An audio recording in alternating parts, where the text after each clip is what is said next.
O Neo 4956. Esquema trato correcto con nuestro sentimiento de culpa. Pregunta: tenemos que decirle al ángel custodio qué sucede en nuestro interior. El demonio no puede ver nuestro interior. Solo puede extraer conclusiones a partir de lo que puede percibirse exteriormente. Los ángeles ven en la esencia de Dios como en un espejo lo que ocurre en aquellos cuyo cuidado han asumido. La Santísima Virgen tiene por oficio el cuidado de todos los hombres. Ella sabe, sentimos y hacemos también. Nosotros podremos ver, después de la muerte, lo que sucede en los corazones de los que nos han sido confiados. Nos proponemos enseñar a nuestros hijos a rezar al ángel custodio, dirigirnos también nosotros a nuestro ángel custodio y a nuestros difuntos padres. La técnica moderna nos ayuda a que podamos representarnos mejor el contacto entre el más acá y el más allá. Regresando a nuestra idea directriz, ¿cómo podemos caminar con la Santísima Virgen a través de nuestro quehacer cotidiano? Repetición y profundización. Contemplar a Dios y a la Santísima Virgen. Hablar con ellos, ofrecerles sacrificios. Comentar con ellos las preguntas de nuestra vida, impresiones no digeridas. Nuestro sentimiento de culpa, comentar con ellos las impresiones no digeridas fundamentalmente. Rige que para los que aman a Dios, todas las cosas redundan en lo mejor. Propuesta práctica: posgustar a diario lo que Dios nos ha regalado. Continuación, nuestro sentimiento de culpa. Muchas personas están actualmente enfermas porque reprimen su sentimiento de culpa. Si se reprime el propio sentimiento de culpa, se deposita en el alma una suerte de capa aislante. La consecuencia: Dios no puede acercarse más al alma. Desempeño un papel ajeno a mí. Me procuro satisfacciones sustitutivas. Hay dos tipos de sentimiento de culpa: teológico-moral. Cuando he cometido un pecado ascético, cuando siento tentaciones hasta el fin de nuestra vida, tenemos que contar con tentaciones. ¿Qué es lo que no debo hacer?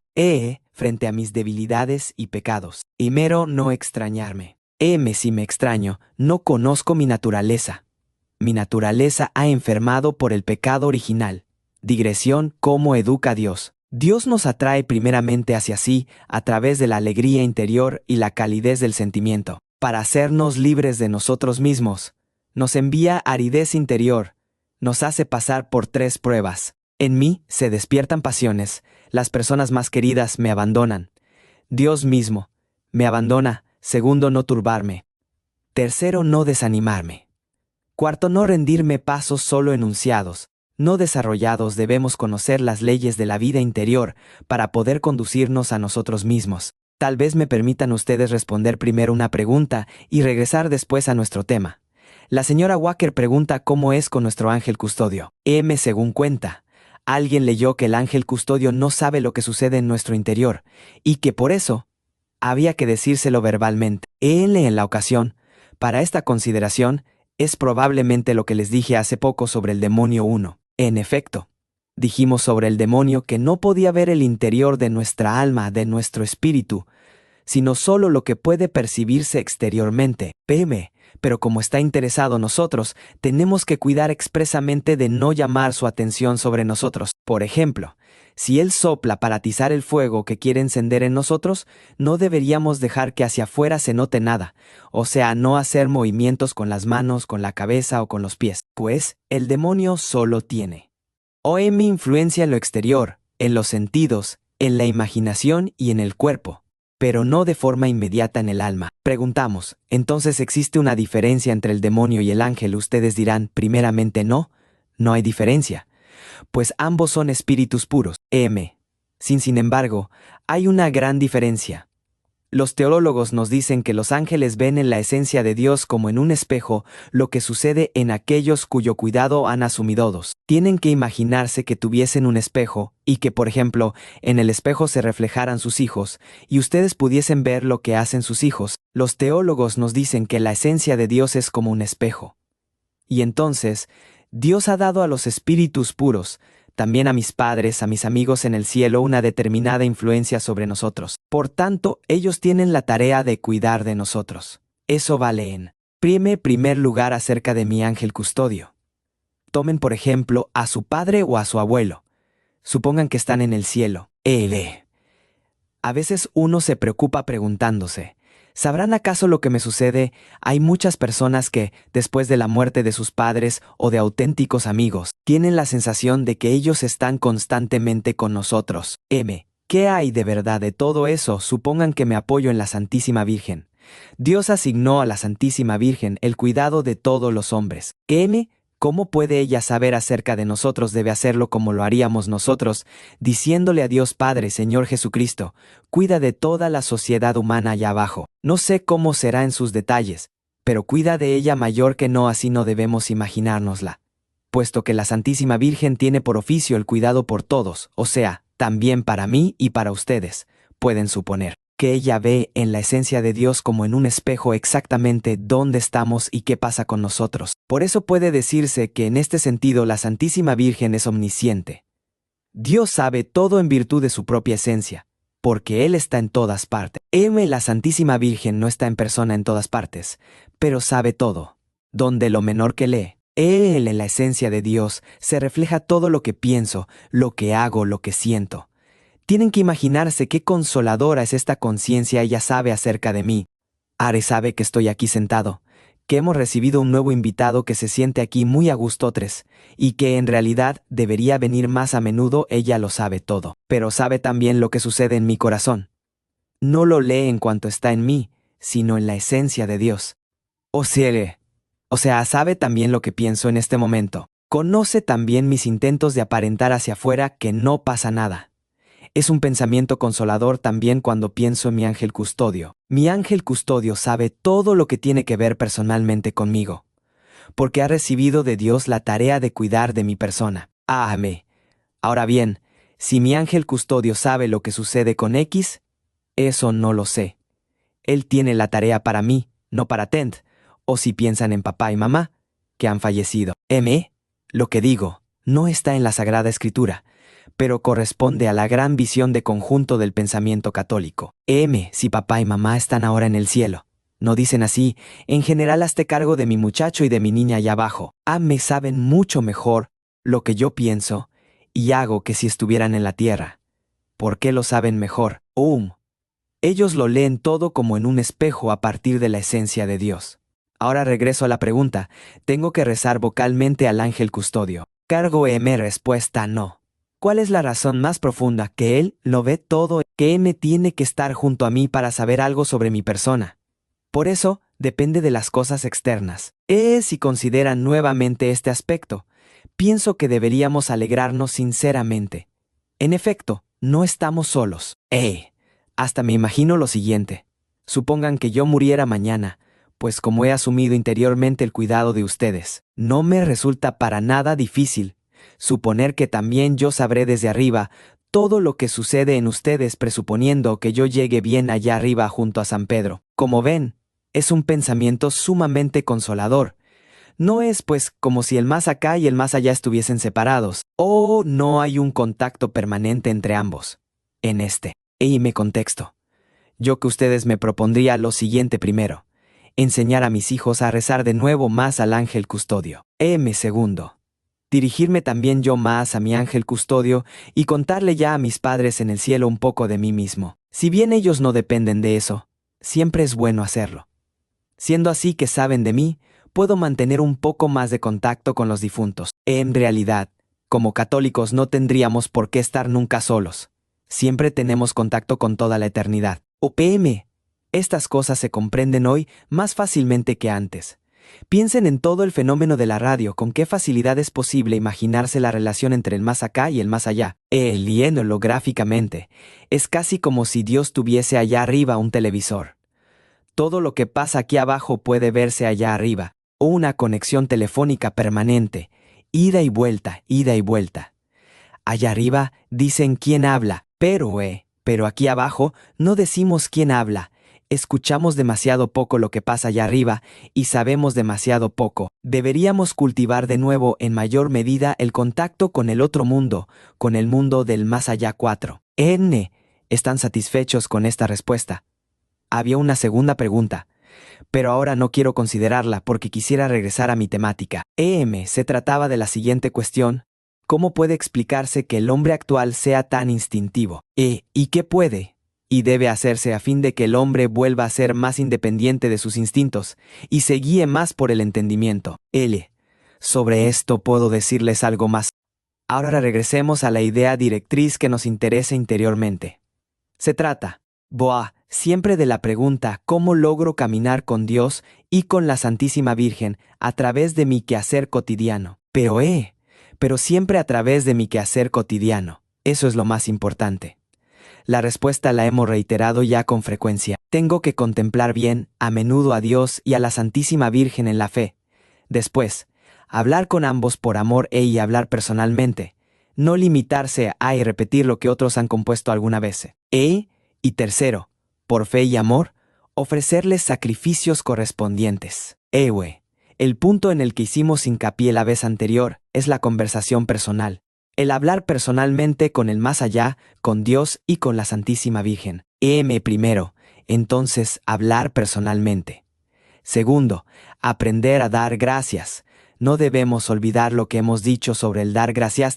Dar las gracias es siempre el signo de que se trata de un hombre noble. Piensen en lo que dijimos sobre la gallina, que queremos llegar a ser gallinas. Ya saben cómo hace la gallina. Pero no solo queremos decir siempre muchas gracias. Lo segundo es que también queremos pedir. Y tercero, conversar con Dios y la Santísima Virgen las preguntas de nuestra vida.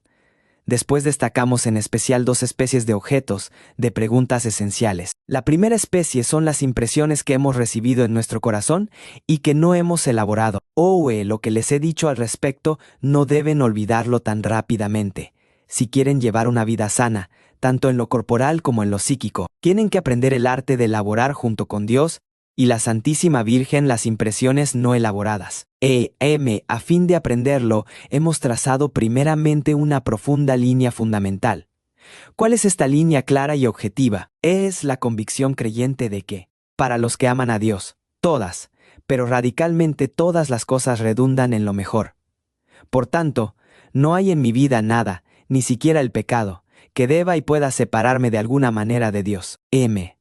Sino que todo debe impulsarme a adentrarme más hondamente en el amor de Dios. Pienso incluso en que, cuando están solos, sobre todo el hombre y la mujer, deberían reflexionar muy a menudo sobre la frase para los que aman a Dios, todas las cosas redundan en lo mejor, incluso el pecado. Si están convencidos de eso, podrá venir lo que sea, que la pregunta es siempre Dios querido. ¿Qué cosas amorosas y preciosas quieres decirme de nuevo a través de esto? Permítanme repetir la propuesta de que, cuando vayan en el coche o realicen algún otro viaje, intenten posgustar cada día por lo menos durante 5 a 10 minutos todo lo que Dios les ha regalado el día de ayer y de anteayer. En la práctica. Esto significa concretamente que cada día se coloquen en el papel de una gallina. Pienso que deberían tomarse esto como un principio. No decir, simplemente lo hago ahora una vez, porque en este momento me siento impulsado a hacerlo. No pienso en esto como un principio. Ahora tendría que representarles prácticamente cómo puede hacerse. En parte ya se lo he indicado la vez anterior. Por eso me permito pedirles ahora que primero lo intenten ustedes mismos. Después entenderán mejor lo que tengo que agregar al respecto. En lugar de entrar ahora a considerar ese punto, prefiero someter a discusión el otro tema. Se trata de la pregunta por nuestro sentimiento de culpa. ¿Entienden lo que significa sentimiento de culpa? Tengo que advertirles que hoy en día muchas personas, sobre todo también en Estados Unidos, están enfermas, lo están psíquicamente y por eso también corporalmente. ¿Y saben por qué primero? Porque tienen en su interior muchas impresiones no digeridas que ejercen presión sobre el cuerpo. Y segundo, porque no pueden con su sentimiento de culpa. Es algo peculiar lo que sucede con el sentimiento de culpa. Si de alguna manera no hemos seguido nuestra conciencia, se hace oír en nosotros una voz que nos reprocha. ¿De qué voz se trata? Se dice que es la voz de la conciencia, Dios, que me dice hijo, no has estado bien, no me gusta. Eso debe ser diferente. La mayoría de las personas reprimen esa voz. ¿Y cuál es la consecuencia cuando se la reprime? Si me permiten utilizar una imagen, es casi como si en el fondo de mi alma se depositara ahora una capa peculiar. Voy a utilizar otra imagen. Supónganse que tengo un trozo de oro. Pero el trozo de oro está cubierto por una capa de suciedad, de arena. Yo la llamo capa intermedia. O bien, Para utilizar otra imagen, hoy tenemos electricidad. 3. Una capa aislante en ese caso. M en sentido traslativo. Es en sí el sentimiento de culpa reprimido. Es algo que está pegado a mi alma y que no puedo eludir. De alguna manera, hay que romperlo para quitarlo. Si no lo rompo y lo quito, Dios no puede llegar hasta mi alma. Y todo lo demás que hago durante el día se pega como capa aislante, pero no entra en el alma. Es decir, reprimo mi sentimiento de culpa y mi conciencia de culpa. La consecuencia es que Dios no llega a la sustancia de mi alma, al núcleo de mi alma. Por tanto, lo más íntimo de mi alma está demasiado poco conectado y unido con Dios. En la práctica, lo que sucede es que no vivo para nada mi propia vida. Es casi como si yo marchara en una persona ajena. Es algo así como si, por ejemplo, desempeñara en el teatro, en el escenario, un papel ajeno. El papel de quién piensan ustedes que represento en el teatro, en el escenario. Tengo que hacer el papel de rey, de campesino. Puedo representar de forma brillante el papel de campesino, pero no soy yo, no desempeño el papel de mi vida. Hoy en día sucede que innumerables personas desempeñan un papel ajeno, no el papel de su propia vida. Como ven, la primera consecuencia es que Dios no se acerca a mi alma.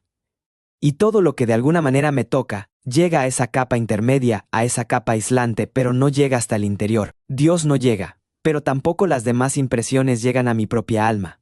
Por tanto, mi interioridad no se desarrolla en absoluto, y el ser humano no puede aguantar esto por mucho tiempo. Por eso innumerables personas sufren actualmente colapsos nerviosos. Y a esto se agrega otra cosa, como el hombre no puede aguantar esto. Busca satisfacciones sustitutivas. En efecto, no hay nada que lo satisfaga interiormente porque nada toca el núcleo de su alma. Por eso tiene que intentar siempre de nuevo una variación aquí, un placer allí, otro allá y otro más allá. ¿Se imaginan ustedes qué importante es cultivar cuidadosamente en nosotros el sentimiento de culpa? Y ahora me permito preguntarles, ¿qué se entiende por sentimiento de culpa?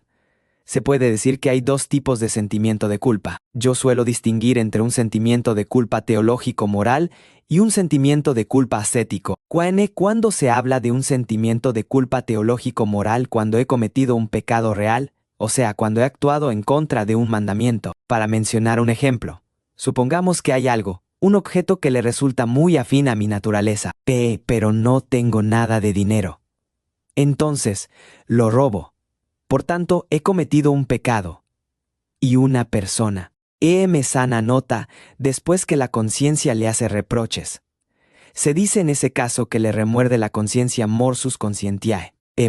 Pero hay todavía otro tipo de sentimiento de culpa. Supongan, por ejemplo, que tengo tentaciones terribles imágenes, mi vida sentimental está agitada contra la santa pureza, o bien me torturan la envidia y los celos, hasta el punto de que menor que me pongo verde. Tienen que imaginárselo de forma exagerada. Ahora presupongo que no peco, sino que digo no quiero eso por tanto, no he cometido pecado alguno. Puede despertarse a pesar de ello el sentimiento de culpa en una persona noble. El sentimiento de culpa se despertará también en ese caso, pero yo lo llamo en ese caso sentimiento de culpa ascético. Para que lo entiendan mejor les pido que distingan entre naturaleza y persona. Cuando he cometido un verdadero pecado, mi persona ha dicho sí a ese pecado. Desde que Adán y Eva pecaron, hay una tremenda escisión en nuestra naturaleza. Antes, había una unidad entre animal y ángel 2. Pero la unidad ha sido perturbada, el animal sigue sus propias leyes y el ángel las suyas propias. ¿Dónde se suscitan mayormente las tentaciones en el animal que hay en nosotros? Y cuando siento ese tipo de tentaciones, incluso no habiendo dicho sí a ellas, tengo aún así el sentimiento de que no debería ser de ese modo. Y entonces se habla de un sentimiento de culpa ascético.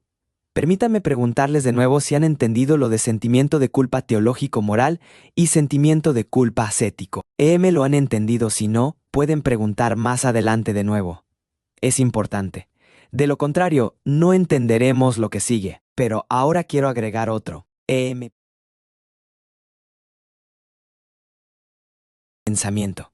No deben pensar que estando en nuestro cuerpo mortal podemos evitar toda falta y todo pecado no es posible. Tenemos que luchar con la naturaleza hasta el fin de la vida. Y hasta el fin de la vida tenemos que contar con que de pronto nos veamos sorprendidos por algún ataque, sea de fuera o de dentro. Hasta el fin de la vida tenemos que contar con que tengamos tentaciones. También cuando nos hayamos hecho mayores y las pasiones comiencen ya a callarse un poco. Ahora la pregunta concreta tenemos que hacer, ¿y qué no debemos hacer? Les digo entonces, de forma más detallada, qué es lo que pienso. Que tomen un caso cualquiera. Por ejemplo, estaba irritado y le di a mi esposa una bofetada. O por ejemplo, yo, como mujer, estaba muy irritada. ¿Y qué hice? Le escupí a mi marido en el rostro. No digo que estas cosas se produzcan, solo las suponemos. O tomen otro ejemplo.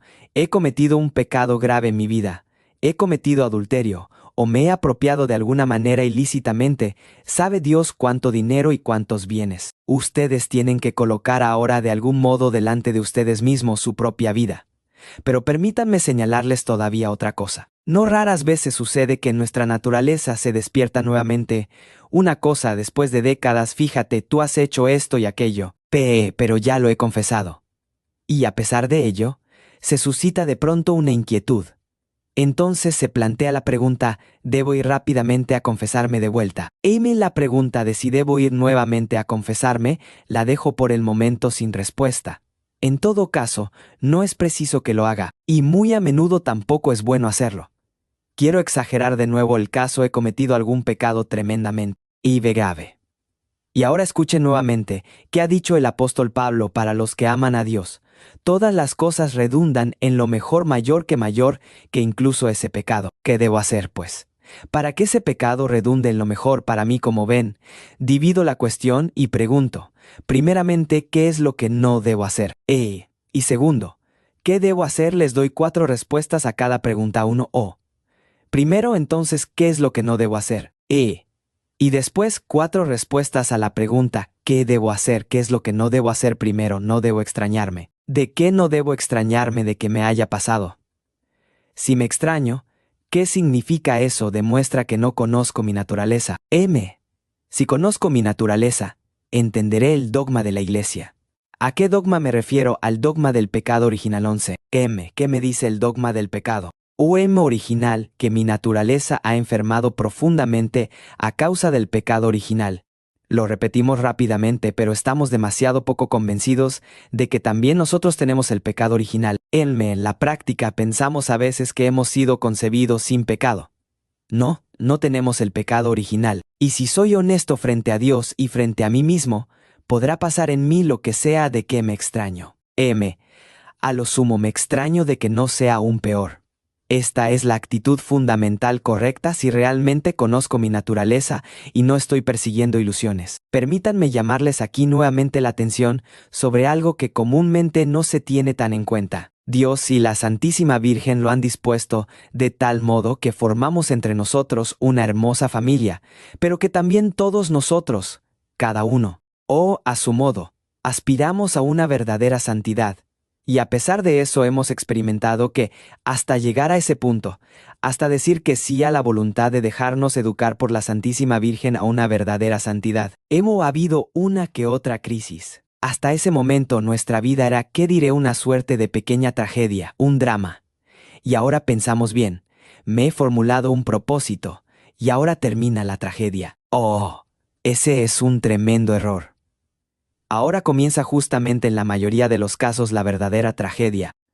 Debo decirles cómo es esta tragedia que ahora comienza. Dios es un psicólogo agudo. Él quisiera atraer hacia sí a todos los hombres. Y cuando quiere tener a uno de ellos, le envía en la mayoría de los casos primeramente algo así como azúcar o regaliz. Así es. Uno se siente siempre tan feliz cuando se ha rezado, se tiene tanta calidez interior. Algo hermoso. Es exactamente lo mismo que si yo fuera pescador, tengo en el anzuelo una lombriz. ¿De qué lombriz se trata? Es la alegría interior. Es el sentimiento de calidez. Esa es la menor que lombriz, mayor que. Y cuando Dios ha capturado el pez por medio de la lombriz, soy yo el que ha caído en sus redes. Entonces Dios comienza la educación propiamente dicha. La santidad no consiste en el ardor del sentimiento cálido hacia Dios, sino en la entrega total de toda mi personalidad a Dios. Y eso incluye 2 cosas.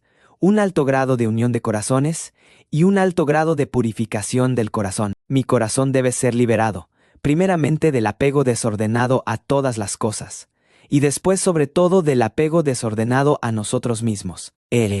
Esto es lo más difícil, que Dios nos libere de nosotros mismos. Sobre todo cuando Él quiere tener a alguien bien por entero, se comporta entonces como un cazador, que no afloja hasta que consigue el ciervo noble. Hay cérvidos comunes, y hay también ciervos nobles o venados, y cuando Dios quiere obtener al ciervo noble, lo persigue a través de todas las espesuras hasta que lo encuentra y puede acorralarlo. ¿Qué hace? Entonces es de gran importancia que lo entendamos. Entonces, Dios nos retira durante un tiempo el sentimiento de pertenecerle, nos secamos por completo. ¿Por qué nos retira el sentimiento? Aquí deben grabarse una hermosa frase de San Francisco de Sales. Dice la frase: no debemos buscar primeramente el consuelo de Dios, sino al Dios del consuelo. Buscar a Dios es en principio algo diferente que buscar el consuelo de Dios. Ahora tienen que preguntarse para nuevamente, ¿qué hace Dios conseguirme totalmente para sí? Cargo primero. Periódicamente se retira. En esos momentos, arriba en él, entendimiento, se hace la oscuridad. El corazón está oprimido. Es como si Dios se hubiese ido de paseo. Argo ahora está en África. Y puedo gritar todo lo que quiera, al parecer. Duerme allá arriba, está cansado, tiene que hacer una siesta. ¿Por qué lo hace? Tengo que ser liberado del afán de placer religioso. Este estado todavía resulta soportable, pero una vez que me tienen el anzuelo, y sabe, este pez no se me escapa más, entonces empieza propiamente la tragedia. Les garantizo que, entonces, verán que se cincela de tal modo que las saltan astillas sin cesar para todos lados. Y si revisan más detenidamente cómo lo hace Dios, notarán que, en términos generales, son 3 las pruebas por las que tenemos que pasar. Tanto tiempo me he esforzado, ya yo quisiera pertenecer totalmente a Dios. Y en general me ha ido bien, el mar estaba calmo, era bonito y agradable. Pero cuando llega el momento apropiado, Dios cuida de que se despierten en mí las pasiones con mucho más fuerza que en los años mozos, y hasta pasiones que nunca había experimentado. Léele las representaciones más feas de la imaginación que pueda pensar, y que nunca antes había tenido. Pueden representarse todo lo horrible que se despierta de pronto en el alma. ¿No les había dicho que no debo extrañarme? Que semejante inmundicia se esconda en mí. Nunca supe que interiormente era tan sucio. Ya lo ven, es mi naturaleza. Ese es una naturaleza enferma, totalmente enferma. ¿Qué quiere Dios? Debo ser desprendido de mí mismo. Y ahora ya no me echo incienso, no digo más cielos, qué lejos que he llegado, no. Ahora noto que soy capaz de todo. Este es el primer estado de prueba. Pero no pasa mucho tiempo. Que, sí, Dios quiere poseerme por entero. Se ocupa de que las personas que más quiero me abandonen y me arrebaten el honor. ¿Por qué todo eso tengo que pertenecer solamente a Dios el Señor? Debo ser desprendido de mí mismo. Y después, ese terrible desamparo, totalmente solo, nadie se preocupa por mí. Pero este no es el fin. Hay todavía una tercera prueba. Me he sentido abandonado por todos los buenos espíritus en mi interior. Después, abandonado por todos mis amigos, por mi esposa, santo Dios. ¿Cuántas cosas no me dice mi mujer? También por mis superiores, que en realidad deberían protegerme. Pero me arrojan piedras. Y ahora viene el tercer gran abandono, es el abandono del mismo Dios. Tal como lo pasó el Señor en el momento de su muerte. 13, habrán entendido la respuesta. No sé si he sido prudente en presentarles toda la tragedia de un alma que quiere llegar a ser santa. Algo. Ahora no.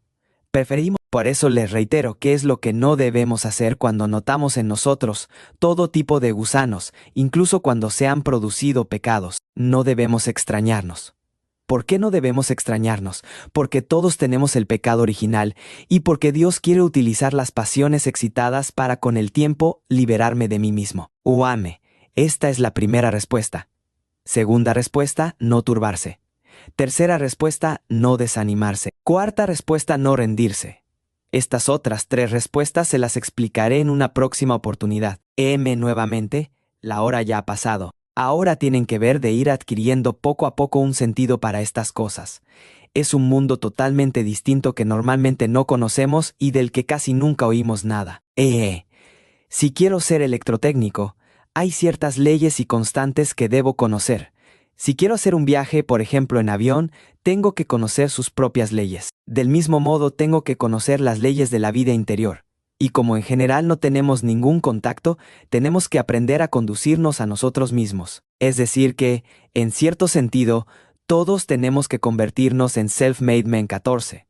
En estas cosas tenemos que conducirnos a nosotros mismos. Después, cuando hayamos avanzado un poco más y Dios les muestre cómo son las cosas en su vida espiritual, verán cuánta alegría profunda sienten entonces. Ese sí. Y no deben pensar ahora que Dios esté constantemente detrás de ustedes y que solo haya aridez a pesar de que, a algunos santos, Dios los abandonó durante décadas en ese estado. ¿Entienden qué heroísmo se esconde detrás de ello? Es un heroísmo mayor que si trabajo día y noche para ganar dinero, para sacar adelante a mi familia, para los que aman a Dios. Todas las cosas redundan en lo mejor, también las pasiones excitadas. ¿En qué estriba aquí lo mejor? En estar desasido de mí mismo y totalmente entregado a Dios.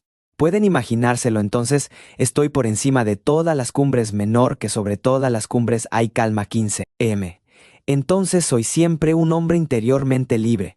Se me podrá arrebatar el honor, se me podrá arrebatar el patrimonio, mi Dios y mi todo. Tengo una posición firme, y entonces tengo el mundo bajo mis pies. Y puedo decirles lo siguiente, este es el mejor medio para preservarse de trastornos nerviosos, y si hay trastornos, nerviosos. Para superarlos con el tiempo verán los neurólogos que quieren ayudarnos no nos llevan a esta altura. Y quien no aspire, aunque solo sea desde lejos a esta altura, no se liberará de sus trastornos nerviosos. Por eso me resisto una y otra vez cuando me dicen algo así, es para águilas, no es para gallinas, es decir, es para religiosos, pero para nosotros en el mundo no sirve. No si Dios nuestro Señor quiere poseernos. Estas son las leyes según las cuales nos conduce a todos. Ahora tienen que aplicar estas cosas a su propia vida y preguntarse dónde ha comenzado Dios en mi caso. La respuesta reza diligentibus deum omnia cooperantur in bonum, etiam peccatum 16. Los sacramentos y otros